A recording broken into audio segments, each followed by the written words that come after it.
येऊन सुद्धा महायुतीचं सत्ता स्थापनेसाठी अजून चर्चेचं गुऱ्हाळ सुरूच आहे। अर्थात मुख्यमंत्री कोण होणार हा कळीचा मुद्दा आहे आणि दिल्लीतून फडणवीसांच्या नावाला हिरवा कंदील मिळणार की दादांनाही सीएम पदाची संधी मिळणार पाहूया। सत्ता स्थापनेचं घोडं उठडलं। मुख्यमंत्री पदासाठी दोन फॉर्म्युले। दादांनाही सीएम पदाची संधी मिळणार।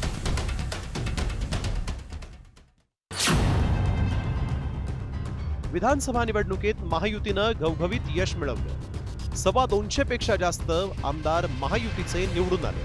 मात्र सत्ता स्थापनेबाबत नुसतंच चर्चेचं गुऱ्हाळ सुरू आहे। नेमकं घोडं कुठं अडलंय याची चर्चा आता सुरू झाली। एकनाथ शिंदेंनी मुख्यमंत्री पदाच्या 2.5 वर्षाच्या काळात प्रभावी कामगिरी केली आहे। स्वतःचा शिंदे ब्रँड तयार केलाय। 57 आमदार शिंदे सेनेचे निवडून आले। महायुतीच्या विजयात शिंदेंचा मोठा वाटा आहे। सीएम बदलून वेगळा संदेश देऊ नका असा युक्तिवाद शिंदेंचे आमदार करतायत। त्यामुळे सत्ता स्थापनेसाठी बैठकांना जोर आलाय, पण निर्णय अजून होत नाहीये। मुख्यमंत्री पदासाठी दोन फॉर्म्युले ठरल्याची माहिती सूत्रांनी दिली। नेमका काय फॉर्म्युला असू शकतो पाहुयात ग्राफिक्सच्या माध्यमातून। महायुतीच्या मुख्यमंत्री पदासाठी दोन फॉर्म्युले। पहिला फॉर्म्युला 2.5 वर्षांसाठी मुख्यमंत्री पद। पहिल्या फॉर्म्युल्यानुसार पहिली 2.5 वर्ष फडणवीस, मग पुढची 2.5 वर्ष शिंदे मुख्यमंत्री। दुसरा फॉर्म्युला 2-2-1 वर्षासाठी मुख्यमंत्री।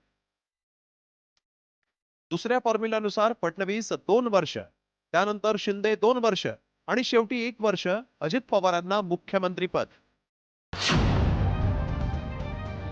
अजित पवारांनी मात्र असा कोणताही फॉर्म्युला नसल्याचं म्हटलंय।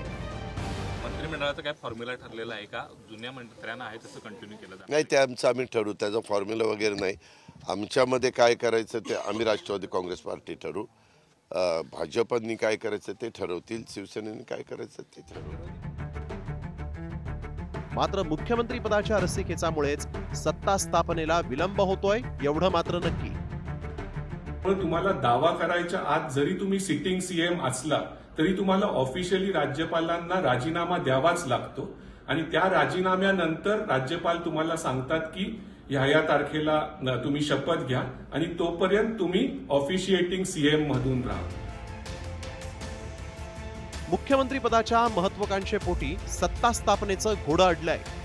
त्यामुळे भाजपचे दिल्लीतील चाणक्य यावर काय मार्ग काढतात याकडे सगळ्या राज्याचं लक्ष लागलंय।